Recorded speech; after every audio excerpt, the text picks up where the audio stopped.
వచ్చారు, the submitted FIR, నాకు FIR ఇచ్చారు, ఎఫ్ఐఆర్ చూశాను, తీసుకువెళ్ళారు. ఖచ్చితంగా 10-30 నిమిషాలకు తీసుకువెళ్ళారు. రేపు 10-30 నిమిషాలకు మీరు హాజరు పెట్టకపోతే మీ మీద యాక్షన్ తీసుకుంటానని చెప్పాను. వాళ్ళ 10-30 నిమిషాలకు నూజివీడు కోర్టులో హాజరుపరిచారు, ఆయనకి రిమాండ్ ఇచ్చారు. ఇది జరిగిన విషయం.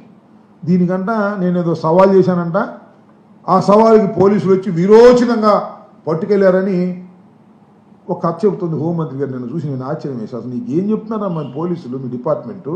జరిగిన విషయాన్ని తెలుసుకో. యాజ్ ఎన్ హోమ్ మినిస్టర్ నేను ఛాలెంజ్ చేస్తాను అవసరమైనప్పుడు.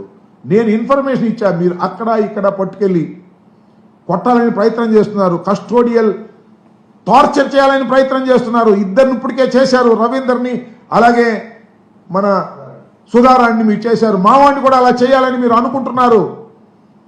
మీరు ఇన్ఫర్మేషన్ ఇస్తే మీకు సరెండర్ చేస్తామని చెప్పాను.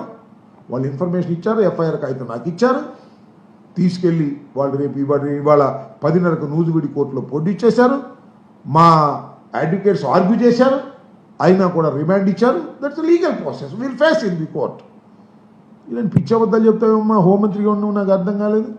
మీకు ఏంటి ఇలాంటి అబద్ధాలు చెప్తున్నారా? ఎవరు? మీ పోలీస్ డిపార్ట్మెంట్ ఇంటెలిజెన్సీ సరి చేసుకో, కరెక్ట్ ఇన్ఫర్మేషన్ తీసుకోమని కూడా ఈ సందర్భంగా నేను మనవి చేస్తున్నాను. మేము ఎట్టి పరిస్థితుల్లోనూ మా సోషల్ మీడియా కార్యకర్తలను మీరు వేధిస్తే భయపడే ప్రశ్న ఉండదని, ఖచ్చితంగా వాటన్నిటినీ కూడా ఎదుర్కొంటామని కూడా ఈ సందర్భంగా నేను చెప్పదలుచుకున్నాను.